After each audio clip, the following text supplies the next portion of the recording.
Voilà, c'était My Love Is Over sur Five Radio de Jean-Roch. Jean-Roch qui vient de nous rejoindre. Bonsoir Jean-Roch. Bonsoir, comment allez-vous? Bonsoir, bonsoir. Nous ça va très bien, est-ce que ça va toi? Moi au top, en pleine forme. D'accord.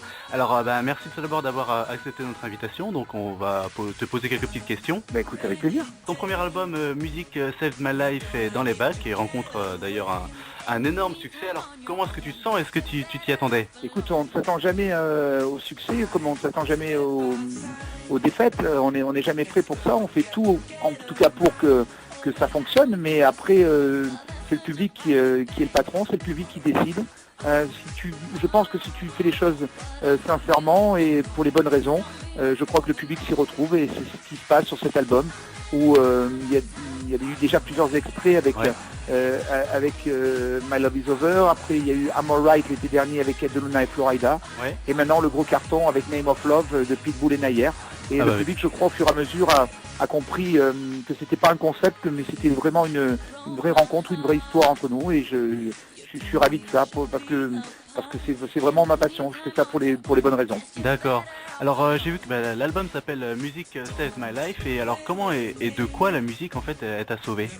Mais la musique m'a sauvé. La musique est un fil rouge de beaucoup de personnes. Je n'ai rien inventé. Hein. Elle est une marque dans le temps, la musique. On se rappelle toujours des sons et parfois des parfums. Moi, la musique a toujours été à des moments de ma vie, à des carrefours. Elle a toujours joué un rôle déterminant, en tout cas une forte influence, une voix secrète, quelque chose qui m'a en tout cas qui a toujours éclairé mon chemin. Et d'accord. Même dans les moments plus difficiles, la musique a toujours été un soutien. Et dans les moments d'euphorie, la musique également est un soutien. En tout cas, elle permet de célébrer cette euphorie. D'accord, donc la musique en fait est vraiment primordiale pour toi dans ta vie. Alors quels sont les messages que tu veux passer à travers les titres de cet album? Ce sont des tranches de vie, ce sont des histoires qui me sont arrivées à moi, d'autres qui sont arrivées autour de moi. Enfin, ce sont toujours des choses qui me touchent, c'est des textes que j'ai écrits.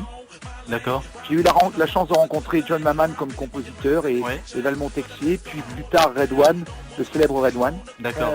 Et le fait d'arriver avec mes textes, mon univers, ma voix et tous les messages que j'avais envie de faire passer, toutes les émotions que j'avais envie de partager. Voilà la démarche de cet album. Au fur et à mesure quand tu écouteras cet album, quand le public le découvre, les morceaux s'enchaînent les uns derrière les autres. C'est vrai, oui. Moi j'ai écouté l'album et on voit que les morceaux s'enchaînent en fait effectivement. Ce qui se passe plutôt pas mal parce que trouver dans un univers musical une chronologie et une évolution sur des émotions et des sensations dans un album, c'est pas simple à faire parce que tu peux faire un album, souvent on te dit sur cet album j'aime bien ce titre, après le reste je trouve que c'est un peu du remplissage. J'ai l'impression que sur Music Saved My Life on a vraiment donné de l'énergie à chaque instant, à chaque note pour que justement il n'y ait pas de remplissage et que ce soit vraiment un vrai contenu. Et d'ailleurs sur cette version qui vient de sortir le 14 mai, il y a 2 morceaux inédits qui ont été rajoutés à la version initiale.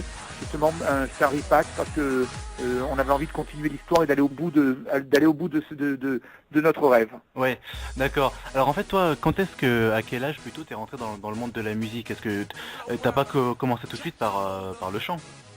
Non, moi j'ai fait d'abord les clubs, c'est que j'ai fait le cours clubbing, qui est une formidable école, où on apprend tous les phénomènes de société, toutes les attitudes, tous les comportements de chacun. De fil en aiguille, j'ai eu ce succès dans les clubs qui m'a donné un petit peu confiance, qui m'a donné un petit peu de force. Ensuite, le mode d'expression pour moi d'être face au public était vers les platines, c'était DJ. Alors j'ai une première reconnaissance en tant que DJ avec le succès en 2004 de Can You Feel It. Ça on s'en souvient, qui a été numéro 1 dans 9 pays, qui a été la musique de l'équipe de France de football, enfin qui a eu une vraie reconnaissance, mais j'étais pas vraiment épanoui dans ce rôle de DJ. J'ai bien compris que c'était pas vraiment mon truc. Mon truc c'était d'être près des gens, d'être à côté des gens, d'être avec un micro et d'être surtout en communion avec les gens. un petit peu comme la nuit. Je crois que quand tu fais ce type de métier, quand tu vis ce type de passion, il faut vraiment aimer les gens et Ouais, ça c'est pour sûr. créer la communion. Il faut vouloir avoir des choses à donner, quoi. Alors, est-ce qu'on peut dire en fait que tu es un DJ ou alors comment est-ce que tu te définirais toi? Non, DJ, je pense pas. Ça a été une étape dans ma construction d'artiste de passer par le stade de DJ. C'était un moment formidable. Mais je trouve que c'est pas vraiment ce qui me caractérise le plus. Je me considère plus comme un performeur, Ouais. quelqu'un qui défend ses textes, qui sait les interpréter avec le plus de sincérité possible et surtout qui a une vraie passion pour la musique et qui n'est heureux et qui n'a du plaisir, qui n'est vraiment épanoui que sur scène, donc ce qui est plutôt une bonne nouvelle. D'accord. Alors comment est-ce que tu définirais un peu ta musique? Alors c'est une musique où tu parles de toi, de ta vie, c'est ça? Ce sont des histoires qui me sont arrivées, certaines, d'autres qui sont arrivées à des gens qui me sont chers et proches autour de moi. Ouais. Et en tout cas, c'est que des choses qui m'ont pas laissé insensible et des choses qui arrivent un petit peu à tout le monde. Et mais c'est avec un caractère positif qu'on a essayé de mettre ça sous forme d'un album. D'accord. C'est une forme de thérapie, chacun l'exprime comme il a envie. D'accord. Moi j'avais envie de faire d'aller au bout de cet album pour un petit peu ranger ma chambre. D'accord. Ah ouais, belle comparaison.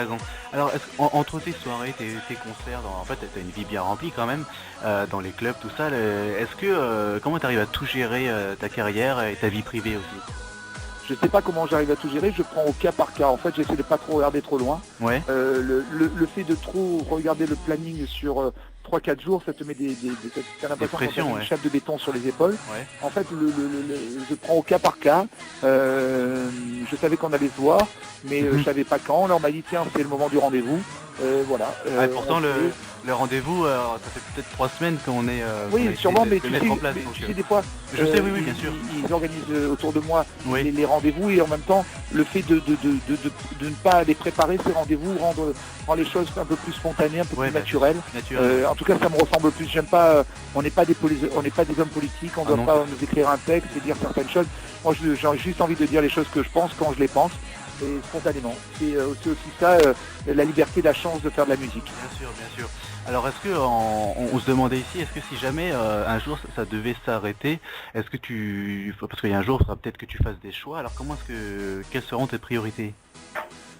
Je ne sais pas pourquoi on me pose souvent cette question.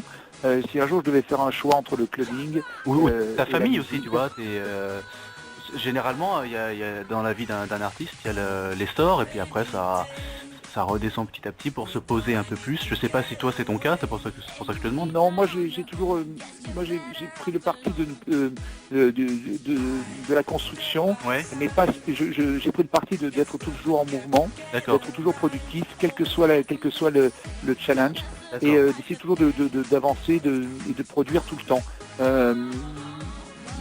C'est ton tempérament, quoi, toujours. Je sais ce que représente le fait d'attendre que son téléphone sonne, qu'on t'appelle quand tu te concentres dans une catégorie. Moi j'ai décidé de ne pas souffrir, de me diversifier pour justement ne pas être dépendant d'une seule catégorie.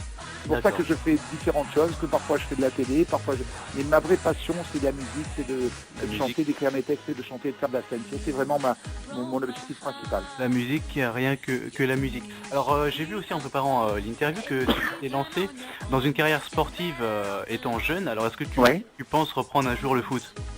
Écoute, je continue à faire du foot, mais je ne pourrais plus faire professionnellement parce que j'ai pris d'autres chemins, mais j'ai eu beaucoup de chance en fait. C'est très bien d'avoir pris. Tout ce qui m'est arrivé était plutôt positif et constructif, donc j'ai toujours essayé de donner le meilleur de moi-même et toujours faire les choses pour les bonnes raisons. Parce que j'ai vu aussi que tu avais dû arrêter le foot pour te consacrer au restaurant familial, alors est-ce que tu regrettes ou ça t'a plu quand même? Pas du tout, je regrette rien parce que j'ai tout fait par émotion et par nécessité. D'accord. Donc il n'y a pas eu de choix superflu. Tout a été fait pour les bonnes raisons. D'accord. Donc spontanément et pour les bonnes raisons. Ok. Alors est-ce que tu te souviens de ta première soirée en club? Ça c'est toujours assez impressionnant quand même. C'était où? Bah écoute, je crois que la première fois que j'ai passé une soirée en club, c'est quand j'en ai ouvert un. Ah oui. Je devais avoir 16 ans et demi, presque 17 ans. Et c'était la soirée d'ouverture et j'ai appris sur le tas. En fait, j'ai gardé les choses spontanément comme elles étaient, sans me poser trop de questions. Ouais, j'ai appris sur le tas. Ça, c'est des images qui restent dans la tête quand même. La première soirée. C'est ancré, c'est tatoué. D'accord. Eh ben, merci Jean-Roch d'avoir pris le temps de... Merci à vous de votre temps et puis au plaisir de se rencontrer. D'accord, bah, pas de souci. Tout de suite, on va s'écouter I'm Alright de Jean-Roch. Donc, merci à toi Jean-Roch, bonne soirée. Merci, bonne soirée, salut. Au revoir. Au revoir. Five Radio, tu sens qui te fait bouger 24h sur 24. 24h sur 24. Five Radio.